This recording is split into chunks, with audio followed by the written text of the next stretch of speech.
Hey folks, welcome to the Neo4j stream. Sounds like some folks are excited about authentication and authorization today, and that's what we're going to talk about today. So thanks everyone for joining. As always, feel free to chime in the chat as we have questions. This session today is kind of the third installment of talking about authorization and GraphQL and the GRANDstack. Let's jump to the GitHub README. We'll do a quick overview of where we are. So as always, drop this in the chat. As always, this is the GitHub repo for the Zillow clone, the real estate search app we've been building. This is now the 10th session that we've done working on this on the stream. So I say this is the sort of the third installment in authorization related features. So we had kind of an overview. If you look in the list here, this is the list of the streams that link to the YouTube recording. So if we go back a few of these, we had kind of an overview of our options for working with authorization in GraphQL and GRANDstack. And if we look in the docs here, we go to the authorization / middleware page. There's a fly. It's also another construction day. So if you hear loud banging and beeping, the city has been tearing up the water main on my street for, it feels like a couple of months now, but they're now sealing the pavement above it. So hopefully that means they're almost done. So anyway, that's what the banging and beeping is anyway. Hopefully it's not too bad. Yeah, so we had kind of an overview of our options for adding authorization to a GRANDstack app and specifically for our GraphQL API, how to sort of secure that and protect types and fields. And we saw that there was this GraphQL authorization schema directives that we could use where we're sort of adding our authorization rules in the GraphQL type definitions. We need a fly swatter. Then the other option was, and this is what we used last time, was the cipher parameters from context, where we added some middleware that was, in this case, hooking into Auth0 to grab an authorization token. And from that, we could figure out what the user ID is. So then we could, in the cipher queries that we were binding to fields in our GraphQL schema, we could reference that user ID. And what we did last time was add this saved properties feature so that a user could select a house they were looking at and save it. Well, here, let's fire this up so we can take a look at it. So npm run start. From the chat, off-topic question about using Vue with Neo4j GRANDstack. Curious it can be done. Yeah, so if you look at the GRANDstack starter project, which is what we started with, I'll drop the link in the chat here. That's what we started this project with, was using the GRANDstack starter project. So it gives us sort of a lot of the boilerplate code that we need for not only the API, but also the front end. And in this case, we're using React. In the starter, there are a few different implementations of the front end. So if we scroll down a bit, we see there's the Web React version, which is what we're using. There's an Angular implementation, and then just a few days ago, we got a PR for a Flutter version of the front end. Oh, and then there's a TypeScript flavor of the React front end. So it's definitely possible to use lots of different front end frameworks with GraphQL and as part of GRANDstack. The nice thing about GRANDstack is that once you have your GraphQL API, you can then build multiple clients that consume that graph and interact with that GraphQL API.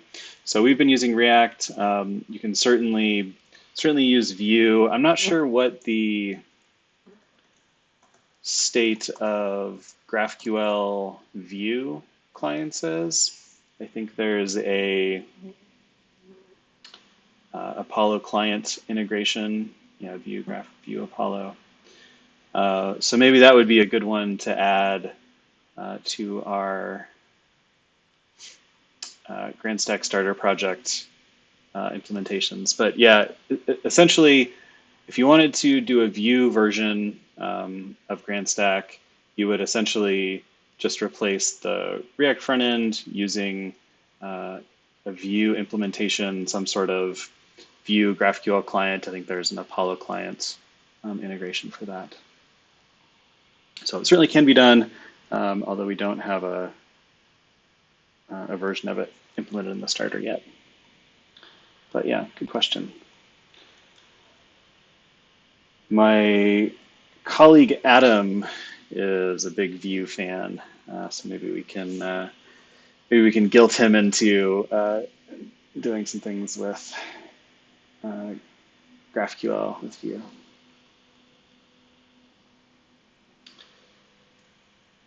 Cool. So last time we added this login functionality with Auth0, or I guess we did that a couple times ago. And now when we go to the search view, I'll see my saved searches here once this fires up. I think the reason this is so slow is it's hitting the Mapillary API for every property that we bring back and generating photo URLs from the Mapillary API.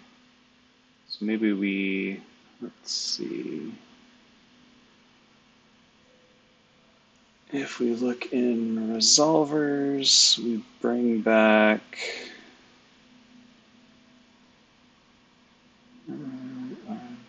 first.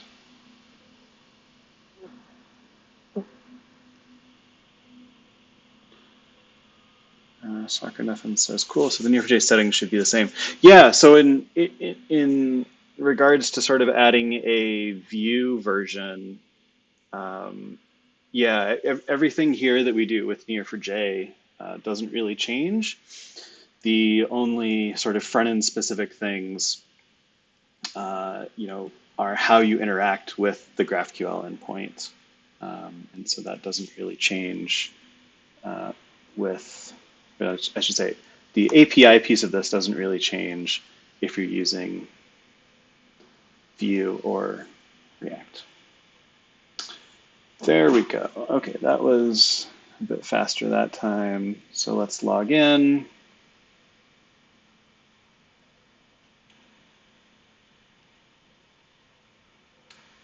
And when I'm signed in, I can see this aggregate data. So we added the isAuthenticated schema directive, if you remember that. Last time, if we look at our schema,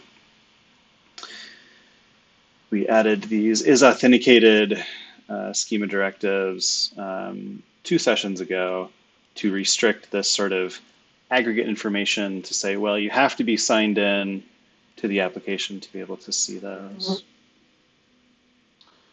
So I sign in, and I also see my sort of user profile information up here. Okay, and now when I sign in and look at the search results, I see my saved results. And that was this star property button that we added last time that allows us to trigger this mutation that we run. So here, star property, which is using the user ID that is injected into our GraphQL context object thanks to the JWT middleware that we're using. So if we take a look at index.js, this JWT middleware is what we added last time that is grabbing the token that comes in on the GraphQL request header, and it adds the claims to a user object, which means that here, when we spin up Apollo server and we're setting the context object, so this context object is passed to every resolver in our GraphQL server implementation. But what that means is that we can use this request.user.sub value, so that's our user ID, which allows us to inject that into our Cypher query that we define here. Cool. So what we want to do today is to take a look at GraphQL mutations. So mutations we've done a little bit with where we, for example, we added our starred property mutation to be able to connect properties that users have starred. But what I want to do today is look at the generated mutations. So in Neo4j GraphQL.js, when we create our augmented schema, mutations are added for every type for creating, updating, and deleting both nodes and relationships. And so what I want to do today is see how we can add that functionality into our React application. So how can we create data from forms, basically, in our React application? How would we add a new property, for example? But we don't want anyone to just be able to add data into our application. We only want certain users. So we want to see how we can add permissions and protect our GraphQL mutations so that only users with the correct permissions are able to create and update and delete data. So that's our goal for today. Let's take a look at the documentation for mutations. Look at generated mutations. Cool. So using this example, we have it here. Yep. So a simple one, movies and genre. We've seen the generated queries that we get. Now, what about the mutations? Well, we generate for every type, create, update, delete, and merge mutations. And then for relationships, the naming convention there is add and remove. So if it's create, that's creating a node. If it's add, that's creating a relationship. Delete is deleting node. Remove is removing a relationship. So let's take a look at the generated mutations for our API, which is running at 4001 GraphQL. And if we go to the docs. Let's make this a bit bigger. We are interested in these mutations. So here's all the mutations. There's quite a few of them. If you think, essentially there are several operations that are generated for each type. So for city, for example, there's create city, delete city, and merge city. And then also update city. In this case, I guess we don't have an update city, since city just has a single field, which is the name.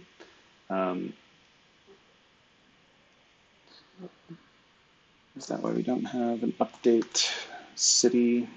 Yeah.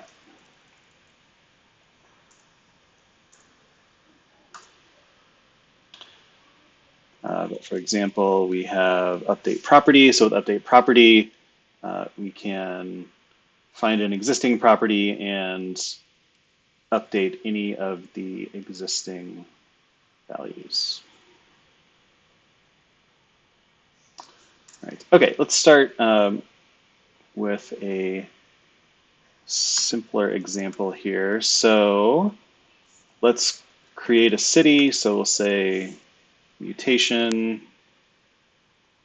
and the mutation I want to run is create city. And in this case, since city has just a single field, then it just takes a name argument. So let's create San Mateo. And this returns the city object that it creates, and then shows us that's created that in the database. From the chat, any plans using Cypher with template strings for syntax highlighting? Yeah, so we saw last time that that we can actually use this Cypher template literal. Oops, not there. Well, yeah, that would have worked. But yeah, that we can do something like this to get syntax highlighting for our Cypher statements that we embed. But yeah, we said we needed to tweak the way that we import our schema to use those, which we should definitely do, but have not done yet. But yeah, I agree. Syntax highlighting is nice. It's kind of interesting when you have sort of your Cypher statements kind of embedded here as arguments in your GraphQL schema. I think a lot of examples I've seen, the Cypher statements are sort of moved elsewhere into other files and then sort of imported and exported.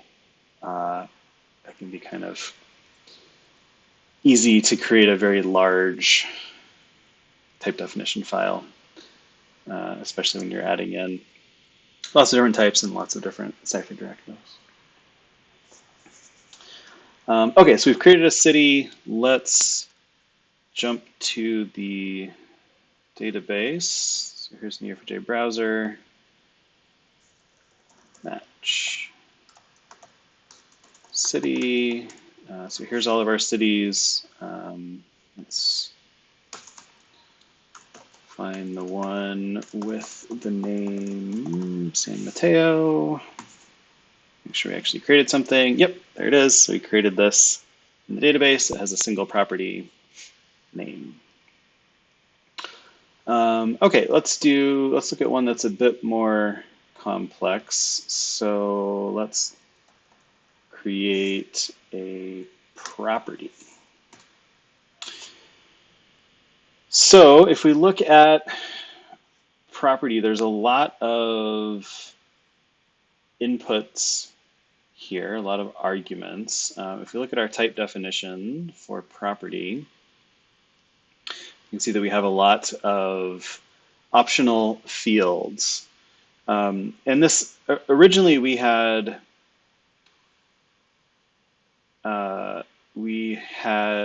inferred and generated this schema after we did our data import. And if you remember, the data that we originally got, we downloaded that from the state GIS website, and a lot of these fields were missing for some. And so when we generated this type definition, any fields that existed for all property nodes in the database, those get that exclamation, that bang that means that this is a required field.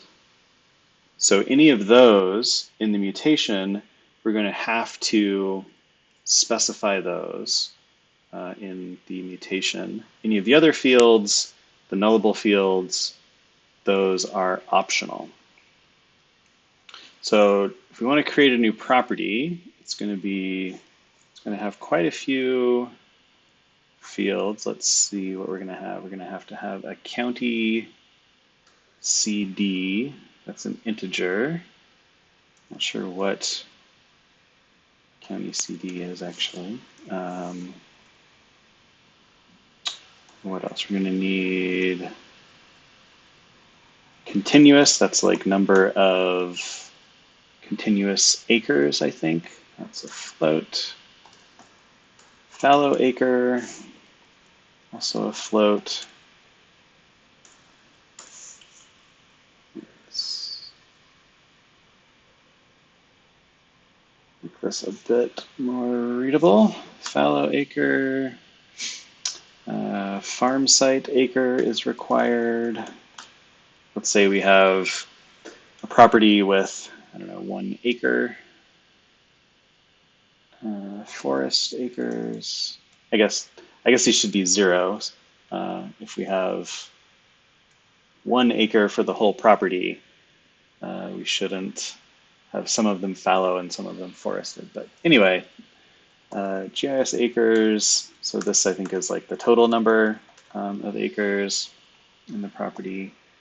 Grazing. We don't have any grazing property. Irrigated. We don't have any of that. So this is for things like farmland, I guess. Non-qualifying.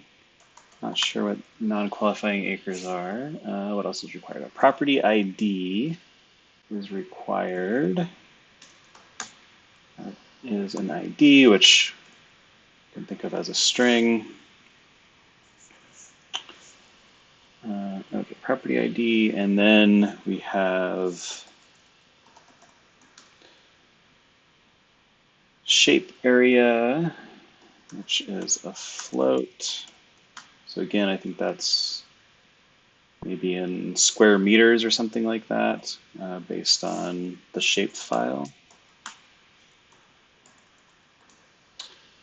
Length, tax year, is an integer. Total acres,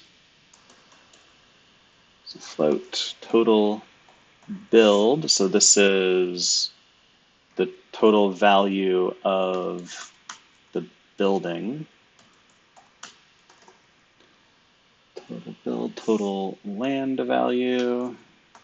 Let's say that's 50,000.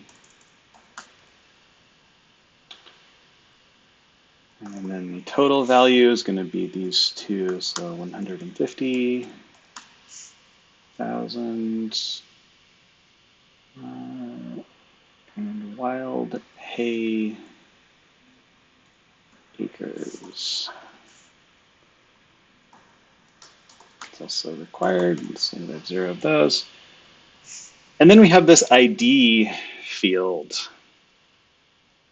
So the ID fields in our create mutations are special fields because even though in our type definition we said that these are required, these are actually optional fields in the mutation because what happens is if we don't specify them, then a random UUID is generated for us.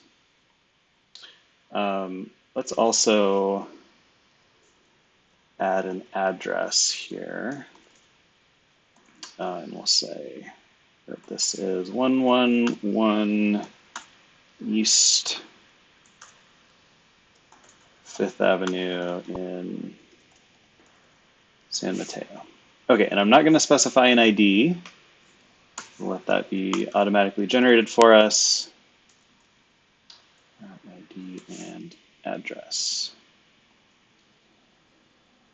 Okay, it's complaining about a few things.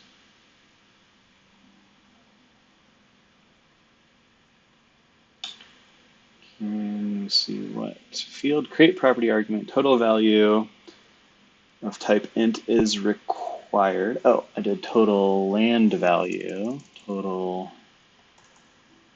value. And then this one,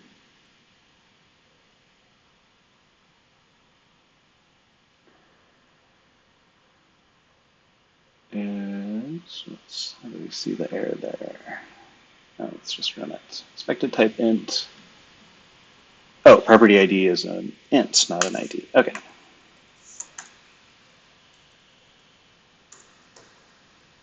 There we go.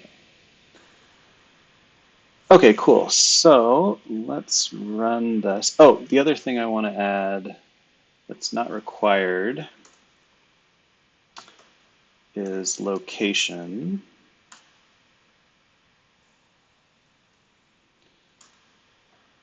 And location takes an input type that takes a latitude and longitude. Let's see.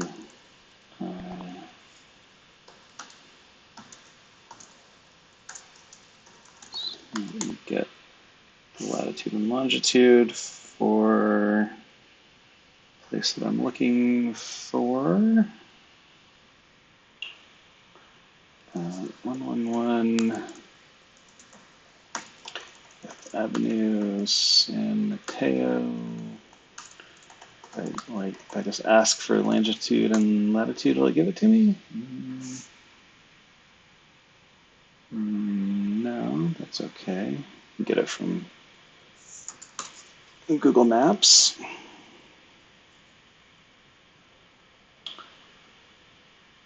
So I think if we right-click and say what's here, then yeah, here we go. Then I get a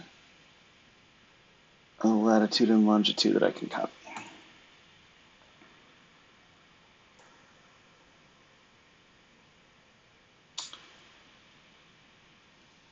Okay.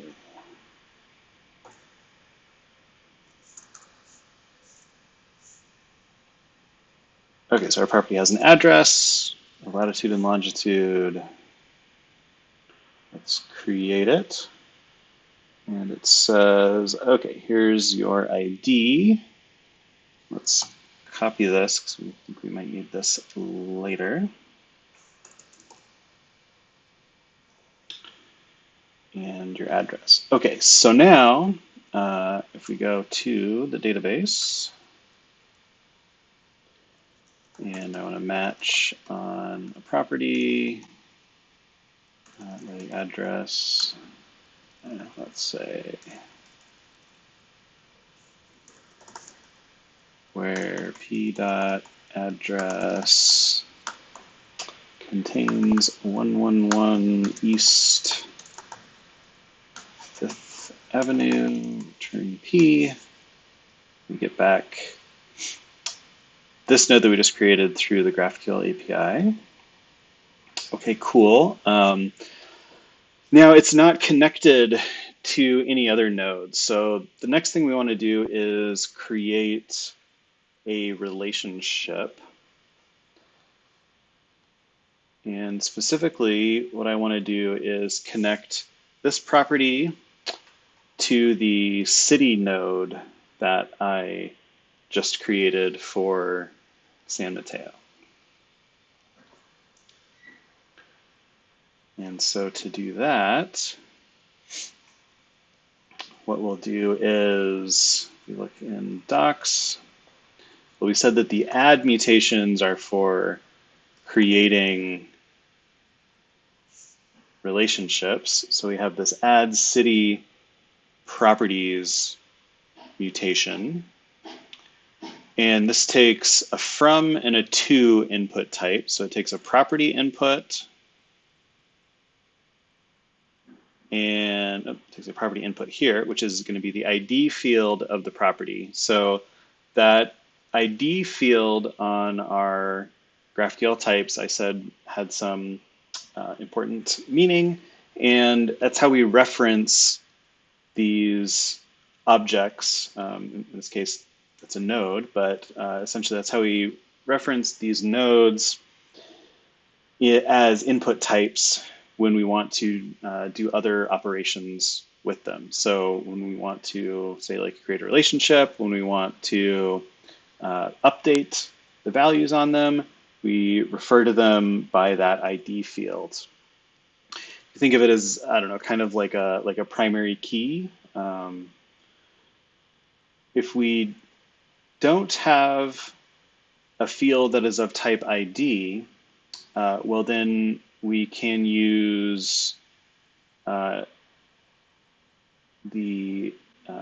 city input is what I want. In that case, then there's sort of an algorithm. So we look for any fields that are of type ID. If there's not, then we'll use sort of the first available non-nullable field, which in this case for city, it's just name, because that's the only field on the type. You can override that sort of primary key selection algorithm. If we look at our GraphQL schema directives, there's an ID, unique, and index directive, which we can add to indicate that a certain field should be used as essentially the primary key, or that a unique constraint should be created. This is a fairly recent addition to UFT GraphQL JS, especially the unique and index directives are especially useful because we can then generate the database constraints and indexes automatically just from those directives. If we take a look at the assert schema function, so assert schema, if we run that, passing in our schema and a driver instance, that will look at all of the ID and unique directives and generate the database constraints and indexes based on those directives. Anyway, okay, what we want to do now is create the connection between the city and the property, indicating that this property is in San Mateo. So we're going to run another mutation add city properties, and it takes a from, which is the input for our property, so the property input. So it wants the ID of our property. And then the to argument is a city input, and in this case, that is just the name of the city. And then this returns a from object, which is the property, and a to object. Oops, we want curly braces, which is the city. Cool, so we'll run that, and it says, yep, I created this relationship from this property node to the city node, and if we go to the database now, we can see that, yep, this property node is now connected to San Mateo. Okay, so we saw how we can use these mutations to create data, how we use the ID fields and the input types to refer to these nodes. There's lots of other things we can do with these mutations, like updating and deleting. Um, but let's skip ahead and talk about how we can add some security to our GraphQL API to ensure that not just anyone is able to create and update data in our application. So if we look at the documentation for our authorization schema directives, we saw that we could add this isAuthenticated schema directive to our types, and that's what we've used here to protect a couple of fields. We can add it to the type as well. We have the hasRole directive, which we can also add, and then that requires that the existence of certain role claims in our access token. We took a look at this one, I think, a few sessions ago. If we go back to the overview video, that was this one. We took a look at using that, but what we didn't see is how to protect the generated mutations, right? Because these are only things, these directives that I'm adding, hasRole and isAuthenticated, those essentially we can only apply to queries or our custom mutations, right? So I could easily add a isAuthenticated directive to our custom mutation that I created. But how do we protect our mutations? Because those are generated for us automatically. We don't have a way to sort of manually add these directives in the schema. And so that's where hasScope comes in. So hasScope, this is similar to the hasRole directive. However, it's looking for scopes that, here's an example. So in this case, the hasScope directive is added to the create movie mutation, saying that, well, you must have this scope.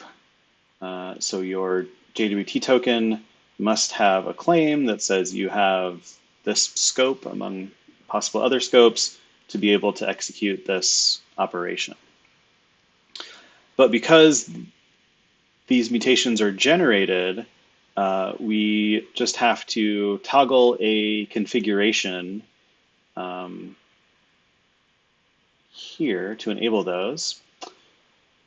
Here we go, attaching directives to auto-generated queries and mutations. So last time if we look at index.js in our schema configuration here, we enabled the isAuthenticated schema directive, and that just sort of added it as a declaration saying that, yep, we can use that in our type definitions. But if we say hasScope true, and if we enable the hasScope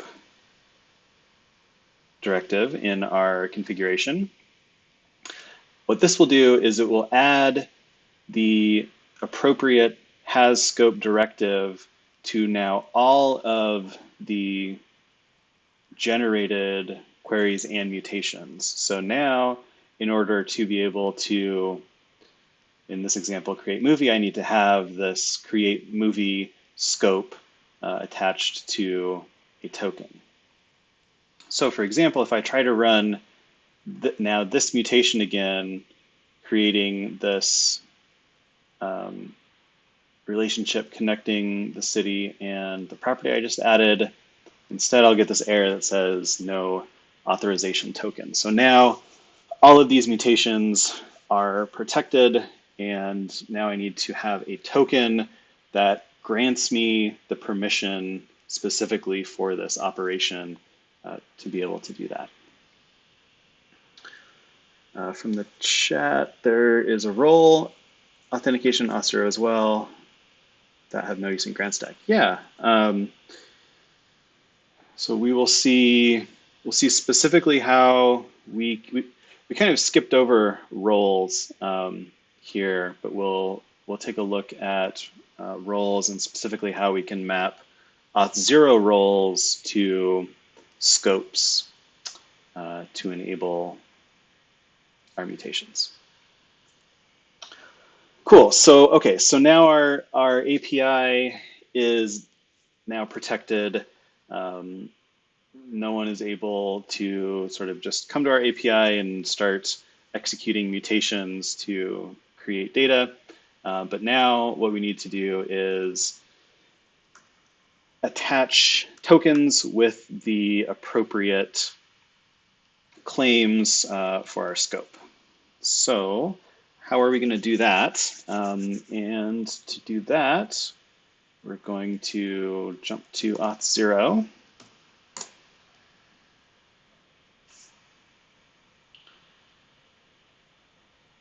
So we've been using Auth0 for a couple sessions now, I think. And Auth0 you can think of as, the way I think of it is a access token provider. If I think of, really it's taking care of a lot of things. It's taking care of authentication, where I'm sort of saying you can use these social sign-ons, you can allow the user to create a username and password authentication and figure out how to authenticate them. But then also it handles a lot of the authorization aspects. It allows me to define custom rules. So for example, here's a rule that I originally created this for a different application, but it's useful to look at now. So if we remember the has role example in the documentation, so has role. So here we're saying, to access to the movie type, you have to have the role admin. Well, how do you get the admin role in the access token? Well, there's different ways to do that. The way that I've done that in the past is by using rules in Auth0, and a rule is sort of like middleware, so a function that runs after the user has authenticated with Auth0, but before the token is generated. And in this case, what we do is we check to see if the email address ends with either grandstack.io or neotechnology.com. So if they work for Neo4j or if they have a GRANDstack email address, then we assign an admin role. If not, then they're just a regular user. And we namespace it in this grandstack.io/roles claim, and then that gets attached to the token. Okay, so that's one way. And if you want to see that one being used, that is, let's see.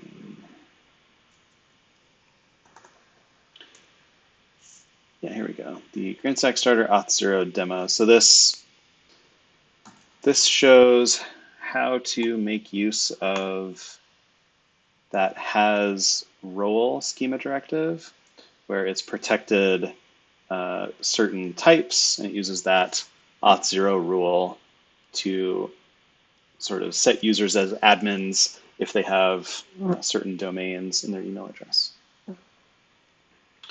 Okay, what we want to do is to protect our API. So last time We were using this as the API audience, so just the default API that comes with Auth0. But really, we want to create our own API because this will allow us to add some custom logic for how we want to handle the permissions and such. So let's say this is willow.grandstack.io. It doesn't have to be an actual URL, just some way to logically identify our API. Okay, and then some code samples. That's nice. In our settings, let's see, anything that we want to tweak here. I think that we can enable RBAC, role-based authentication. So this means that roles and permission assignments will be added to the token, and then we want to, or will be evaluated, and then we want to make sure that those are added to the access token, because that's what we're going to check in our GraphQL Auth directive. So what we're saying here is we want to use Auth0 to define some permissions for our users, so that then they can we can then attach those based on rules that we define, so that certain users will have certain permissions and certain users will have others. Okay, changes are saved, and then permissions. So here we need to define all of the possible scopes. So the convention that the GraphQL Auth directives package uses, and looking up to GraphQL.js, is the name of the type and then the operation, which is not quite consistent, I guess, with some other ways that you may see this. You may see this as something like lowercase create city, something like that. But that's the convention that's used. Maybe we should change that. But anyway, city create to create city node.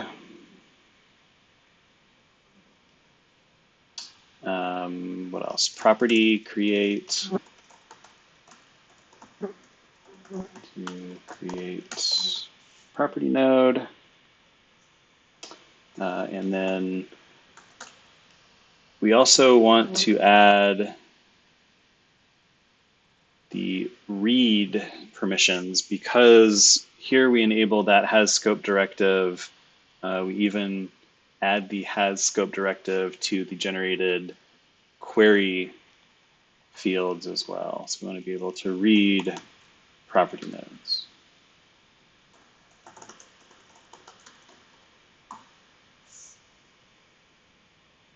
Or property colon read. From the chat, the URL could be something random that doesn't exist. Yeah, exactly. So this willow.grandstack.io is not the actual endpoint for the API, just some way for us to identify it. Okay, so we've defined all of the permissions that can exist. Now we want to define users and roles. So we can look at all of the users in our user database. So that's one service that Auth0 has that is quite nice, is it maintains for us a database of users, so we can see who's logged into our application. We can give them certain permissions and so on directly, but we can also create roles, and a role can be like a group of permissions, then we can assign those to users. We can even use the rules, that sort of middleware function example that we were looking at earlier, to assign roles to users, and based on something programmatically. The example I looked at was their email address had a certain domain, but we could also call out to an external system. Maybe I have another database somewhere. Maybe I have a list of, in this example, we're dealing with real estate data. Maybe I have a list of realtors and I want to verify their email address or their user ID against some external system to verify that they are a realtor. If they are, then I'll add them to this role, which will then give them the permissions they need to create properties in our system. So we're going to create a new role. Let's call this realtor. So if you're a realtor, then you should have permissions to create listings in our application. A realtor is the name of the role. Description is I don't know, real estate agent permissions. Okay, and now we need to add some permissions to this role. So we want to use the Willow API, and we're going to add all three of these permissions. So city create, property create, and property read. We're going to add those permissions to this role. So any user who is assigned the role realtor now will have these permissions. And when the token's generated, what this means is that these will translate into scopes that are attached to that auth token, which we can then verify using the GraphQL Auth directives package in our GraphQL server. Okay, and we could define some rule that when the user first authenticates, that it checks this against some list of real estate agents or something, or we can just manually add users. So let's add me. This is me. It's my GitHub user. Yep. So we can manually add users to this role. So now when I authenticate, I should have the realtor role, which maps to these permissions, which then get added as claims to, or as a claim rather, to my JWT token.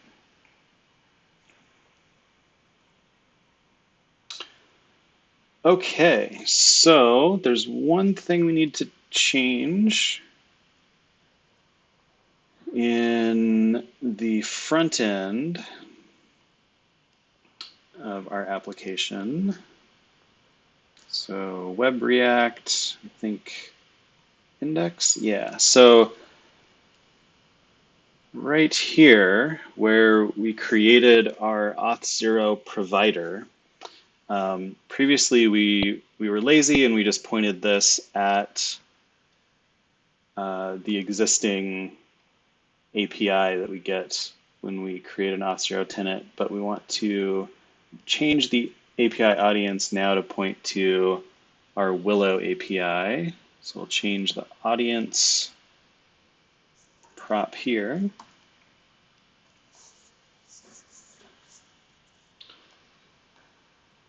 And let's jump back to our application here.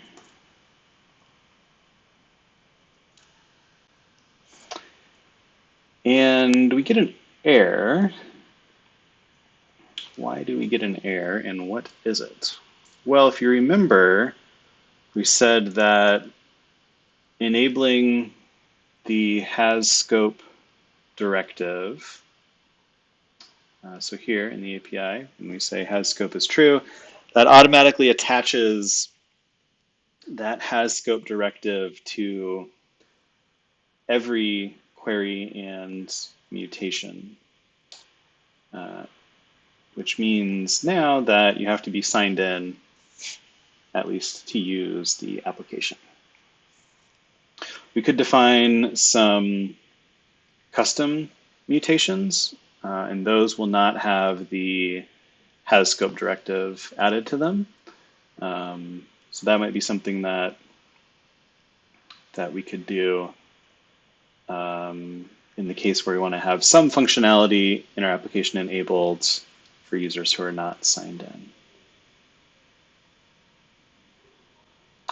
Okay, so we sign in, go through the auth flow. I open the network tab here because I want to be able to hijack that auth token. So it says Willow GRANDstack is requesting access to your GRANDstack tenant. Yep, sounds good.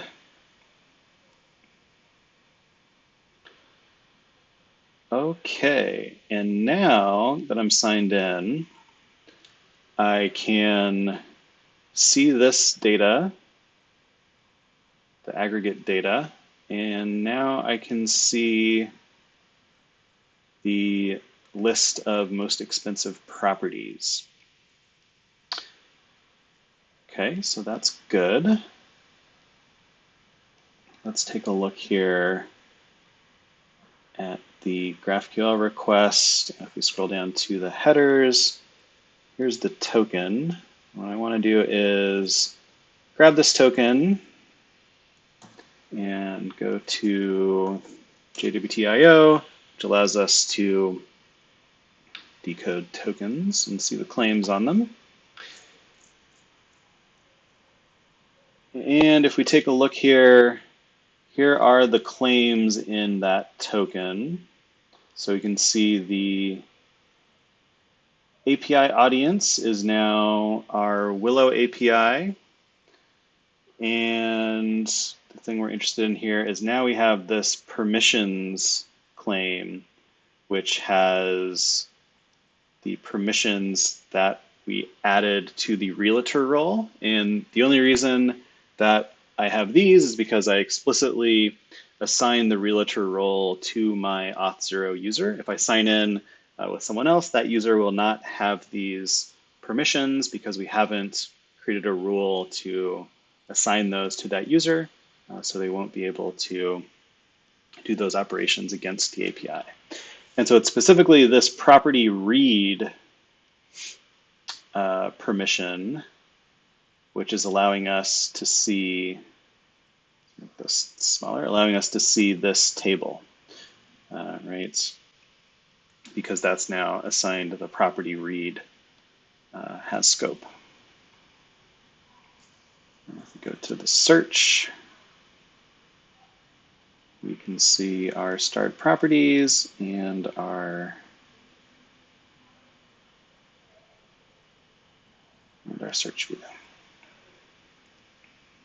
and the property details. Cool. So that all works. So now, so some chat about custom mutations. Yeah, you can write custom mutations with Cypher or exclude types and write your own as well. Yeah, so at the beginning, we were talking last time about this mutation that we added last time to star properties. So you could consider this a custom mutation, I guess, since we're sort of defining the logic there. But we can also, just like how we added this custom resolver that goes out to the Mapillary API and finds photos for our properties using the Mapillary API, we can also define custom mutation operations that create and update data rather than just go out and fetch it. So yeah, lots of flexible options there. I guess what would be a good example of a more custom mutation operation that we could add here? So something that is beyond what we could define in a Cypher custom mutation, where we actually have to write some code. If anyone has any ideas, drop those in the chat. We can take a look at those. Okay, so what I want to do now is take this token that we hijacked, and we were getting this no authorization token error when we tried to run a mutation. So let's do another create city so we don't mess up our data model or anything. So let's create a new city node. What should we call it? Well, we did San Mateo. Let's do San Francisco.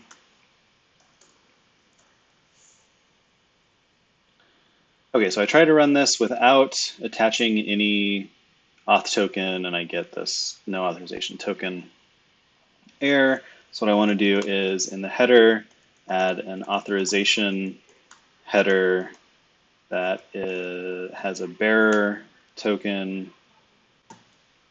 And there's the token that I copied from our application that we got from Auth0. Just adding that as an authorization header. And now, when I run this, it lets me do it, and it gives me back the city node that I created. And that is because this create city mutation, this is protected with the has scope city create permission, which we added to our realtor claim, or our realtor role here. So we have that permission in the token, so it lets us do it.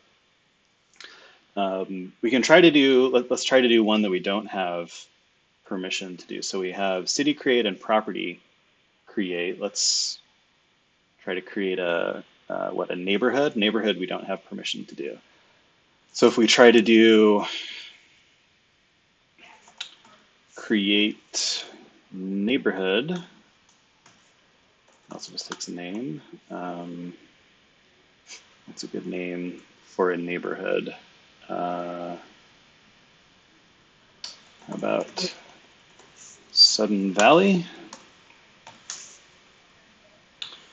If we try to run this, it says, oh, we're not authorized for this resource. And that's because we don't have the neighborhood create permission in our token, because we didn't add that to specifically the realtor role. And I don't know, that seems right. Like a realtor, they can create properties, like they can create listings, but we probably don't want them to be able to tweak our larger data model. So assuming we've already added all of the neighborhoods that should exist, then we don't want a realtor to be able to create new ones. Okay, so that's fine. So I can create data in GraphQL Playground.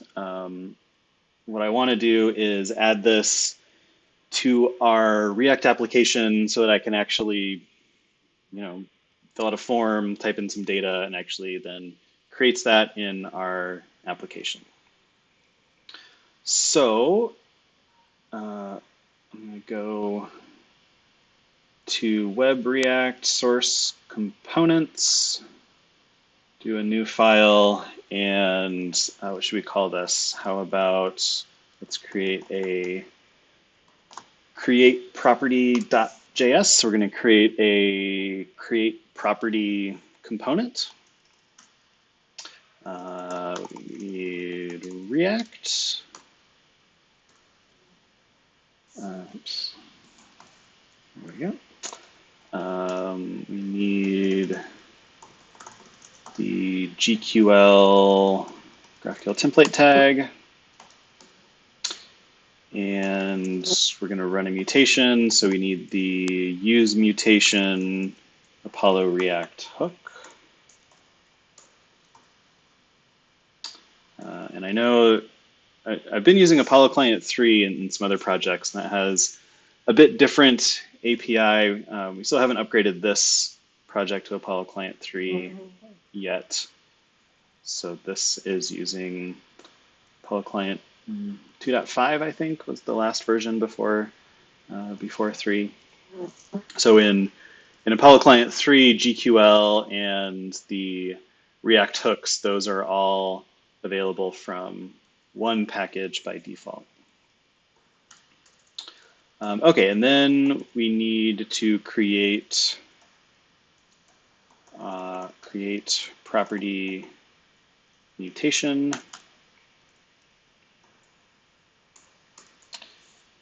So let's start off with a simpler mutation. We saw there were a lot of fields to add for creating a property. So let's start off with something simple, and then we'll switch over to creating a property. So initially, our create property component is going to create. We've been doing city, so let's do the city. Create a city mutation first, just to show this works. So we'll say mutation, create city mutation. So because we're going to use a form here, and so what we're going to do is define some GraphQL variables that we're then going to grab from the form. And so what I want to do is declare some GraphQL variables in the mutation, and then the actual values for those we'll grab from the form when we execute the mutation.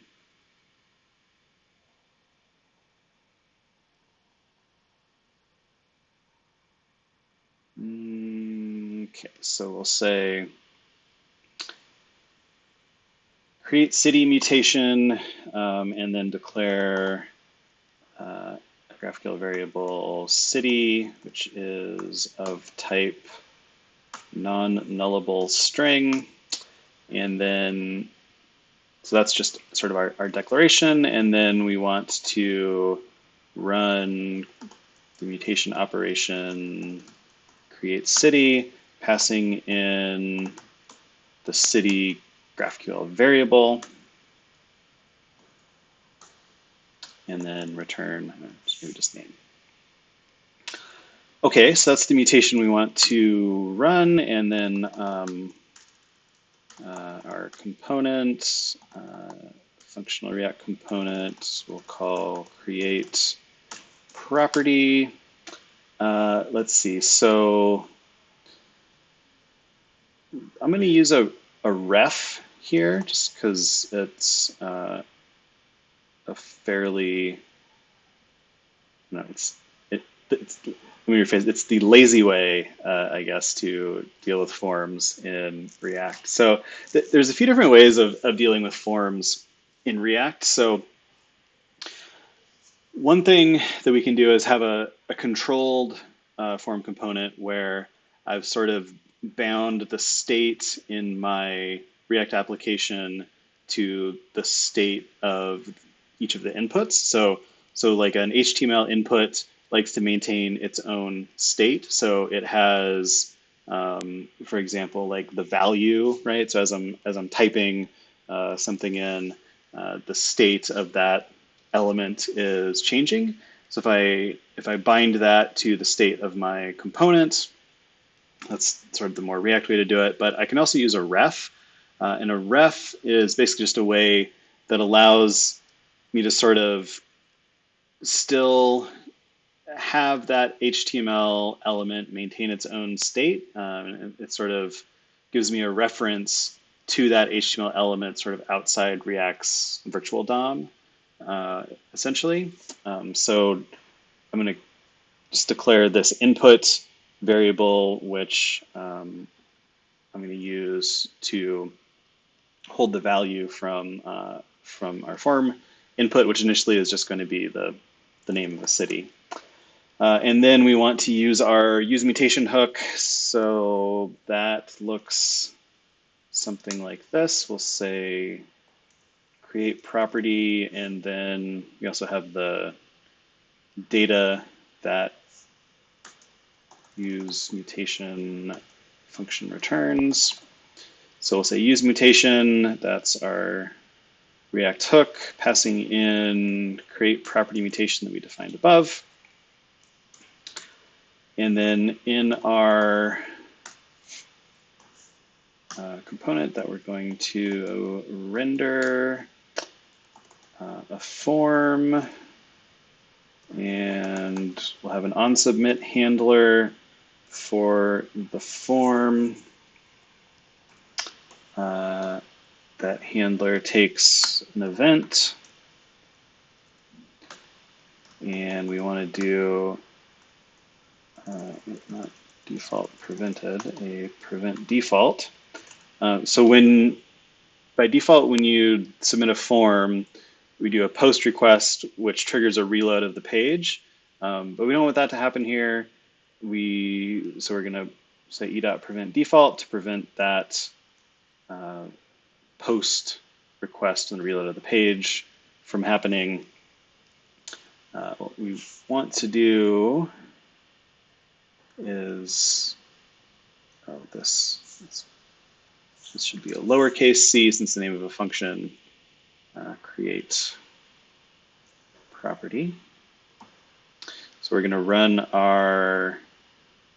execute our create property function when we submit the form. And we're now going to pass in the value of our GraphQL variables. So we defined city as a GraphQL variable. So we're going to pass in input dot value. So input is what we defined here. We'll see when we create our input element using a ref, we'll see how we're going to bind those two. Question from the chat, what about loading an error along with data? Yeah, so here, when we call the useMutation hook, we get back first a function that we can use to execute this mutation, and then here we get back an object that has the data, and then it also has like loading and error. If we have either one of those states after we execute our mutation, yeah, we can bring those along. I'm not sure what we're going to do yet with the result of the mutation. We'll sort of submit our form right to the database, and then, yeah, I guess then something has to happen. So sure, we'll bring those along, figure out what to do with them. Okay, so when the form is submitted, we prevent default, we execute our mutation, we pass for variables. City is the value of our input, which we have not defined yet. And then let's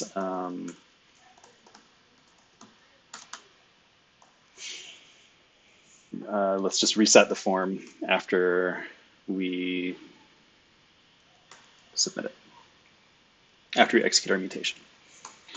Okay, so that's the form. Our form needs an input. And here's where we're going to create our ref. So we say ref is, and then this allows us to kind of bind something to this element. And we'll say input equals this element. So now we can use this variable input to refer to our input element using a React ref. What else do we need? We need a button.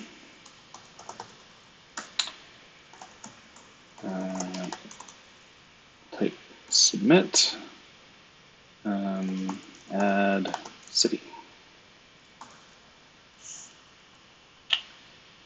Okay, I think that is all we need here. So we should have a form with a button.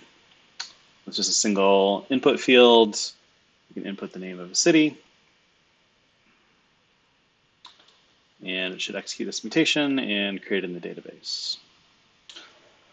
Okay, cool. So next thing we need to do is make sure this shows up somewhere. So if we jump to app.js, I think it is. So app.js, this is what has, if we look at our application, app.js is what has kind of the header and this toolbar drawer over here. So we want to import, what did we call this? Create property, I think. From components, create property. Import that component, and then somewhere we have, well, first let's add it to our routes. So we're using React Router here to keep track of the possible routes. And basically, what this means is that when we're at a certain path in the URL, so when we're at the root, just slash, then we render a component, in this case dashboard. If we go to /search, then we render the search component. For businesses, we render user list. That I think is a remnant from the GRANDstack starter that we're not using. So let's create a new path here. Let's call it create, and the component we'll render in this case is create property.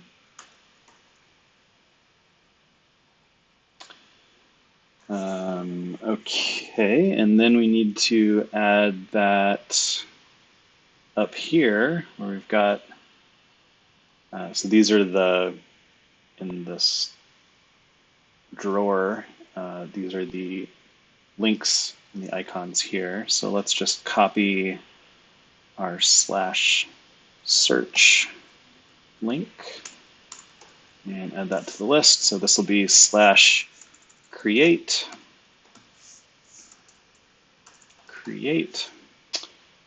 and the text will be create property. Now I have a people icon. I can do better than that. Material, UI, icons. What do we want? We want like a house. Yeah, there's one called house. Let's use that. So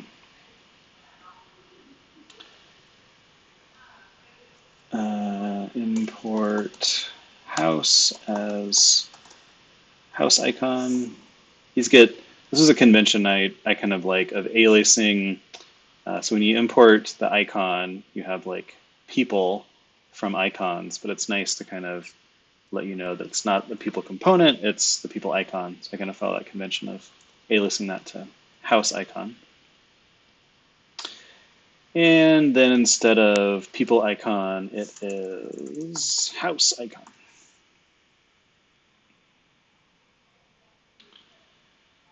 Okay, is that all we need to do? I think so. So create property, let's add a city. What's another good city to add? How about Burlingame? That's right next to San Mateo. So I have the network tab open here. Let's see what happens. Notice that we're not logged in. So when we restarted the application, that logged us out. So we're not authenticated. So we should not be able to create any data here. So we click Add City. And what happened? Oh, we got an error. No authorization token. Yep, that's right. We need to log in.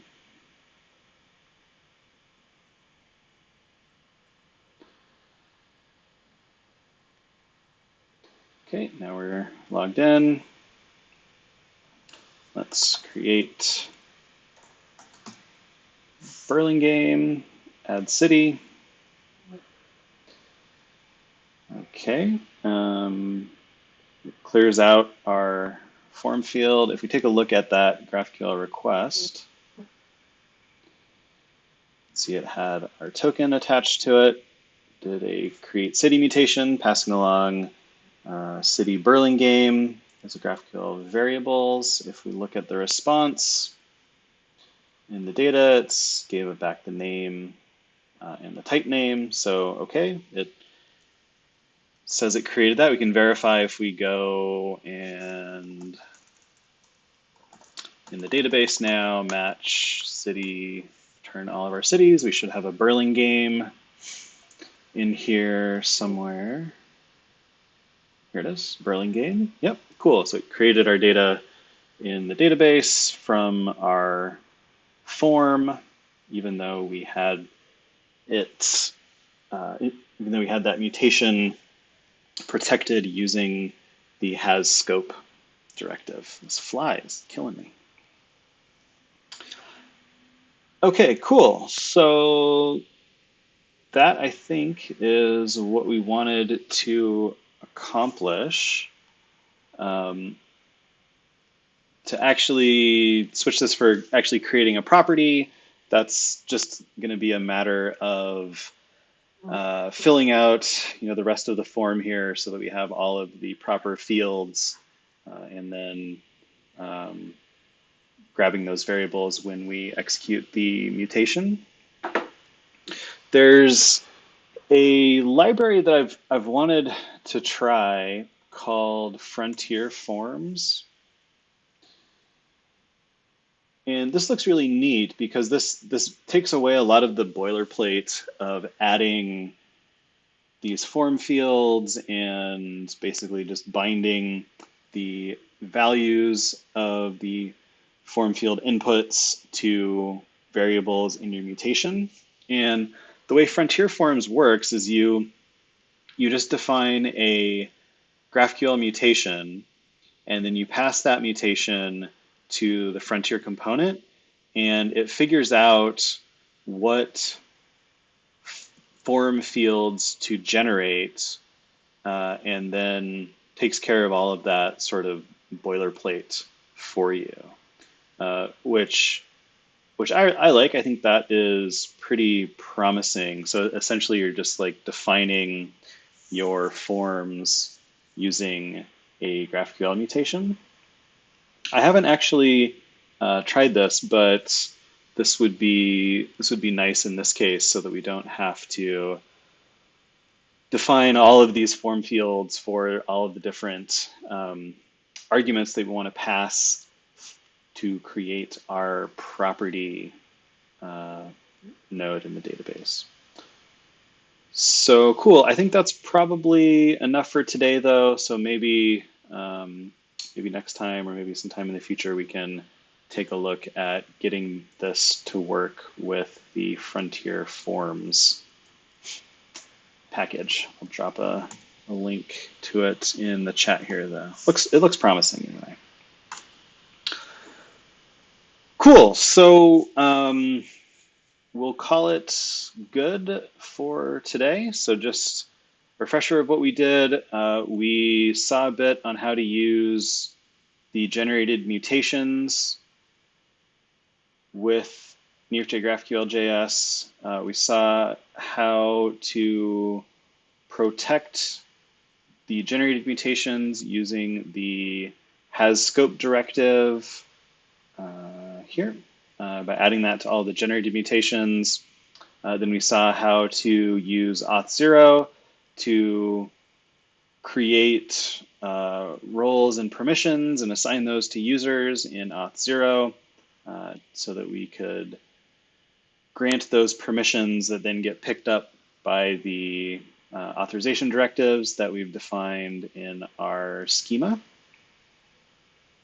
And then we saw how to add a form in React to execute that mutation, using the token from Auth0 so that it passes the authorization rules that we defined. Cool, so I will push this code up to GitHub.